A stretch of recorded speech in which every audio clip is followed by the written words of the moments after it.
নিরামিষের দিন হলেই আমাদের এই বেহায়া মন খালি ভালো মন্দ খেতে চায়। তাই নিরামিষের দিনের জন্য এমন এক রেসিপি নিয়ে হাজির হয়েছি যা দেখি তো নিশ্চয়ই বুঝতে পারছো কতটা লোভনীয় হয়েছে। ঘরে থাকা মাত্র এক বাটি সয়াবিন দিয়ে এত সুন্দর একটা রেসিপি যে তোমরা তৈরি করে ফেলতে পারবে, আজকের ভিডিও না দেখলে কিন্তু কারোর বিশ্বাসই হবে না। সাথে থাকবে একদম তুলোর মতো সফট রুমালি রুটির ডিটেলস রেসিপি দুটো ভালো লাগলে অবশ্যই বন্ধু বান্ধবদের সাথে শেয়ার করো আর লাইক করে ফলো করে যেতে একদম ভুলে যেও না।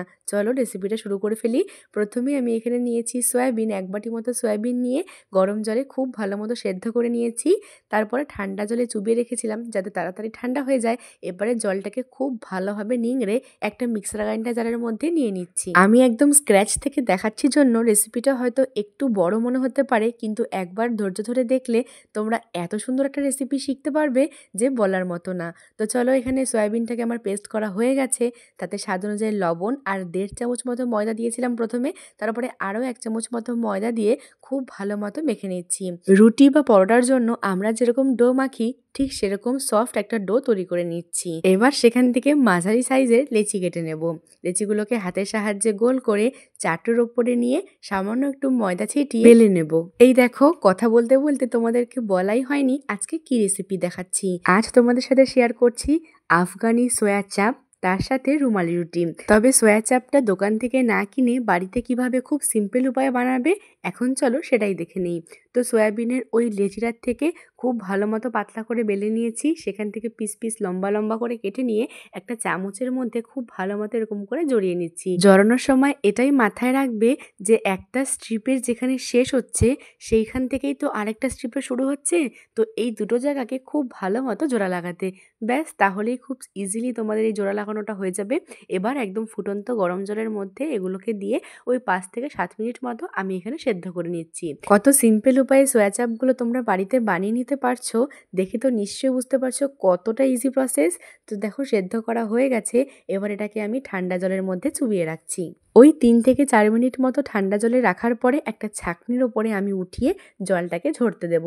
জলটা ঝরে গেলে হাতের সাহায্যে একটু প্রেস করলেই দেখতে পারবে খুব সুন্দর সোয়া চাপগুলো খুলে আসছে। বেশি টানা হেঁচড়া করবে না, হালকা হাতে প্রেস করলেই দেখবে খুলে আসছে। আমি তোমাদেরকে কেটেও দেখিয়ে দিচ্ছি, দেখো কতটা সফট হয়েছে।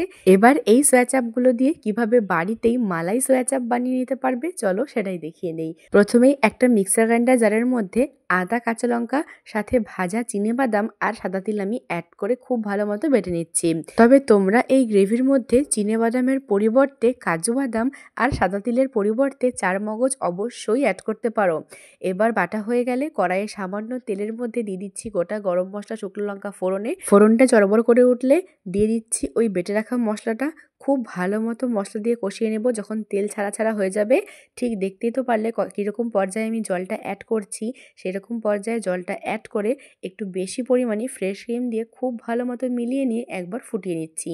এবার ওপর থেকে সোয়া চাপগুলো আমি অ্যাড করে দিচ্ছি। আর হ্যাঁ, সোয়া চাপগুলো দেওয়ার আগে কিন্তু সোয়া চাপগুলো আমি লবণ দিয়ে একটু হালকা করে ভেজে নিয়েছিলাম। আর ওপর থেকে একটু গরম মশলা গুঁড়ো আর একটু কাসুরি মেথি ছড়িয়ে ওটাকে আমি ফুটতে দিলাম। একদম মাখা মাখা করে নামাবো।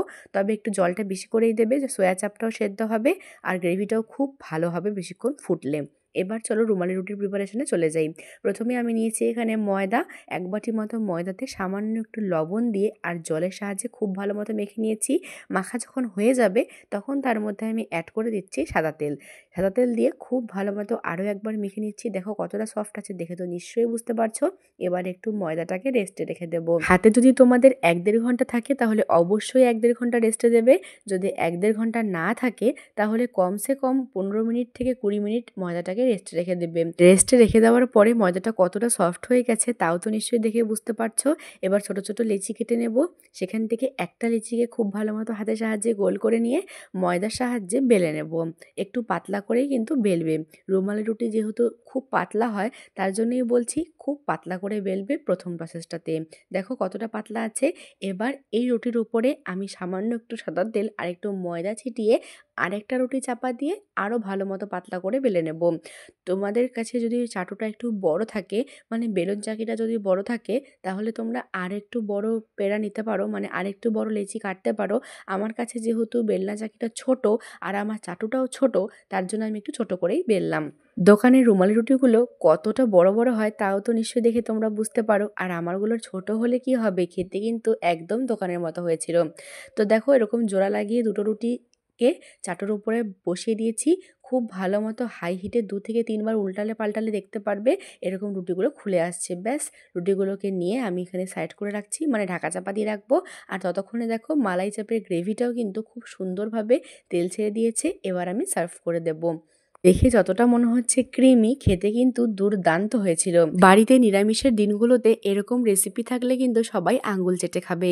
তবে নিরামিষের দিনে এই রেসিপি বানালে আমিষের দিনেও কিন্তু লোকে ডিমান্ড করবে এই রেসিপিটা বানাতে। এইটুকু হলফ করে বলতেই পারি। রেসিপিটা কেমন লাগলো কমেন্ট করে জানাতে ভুলে যেও না।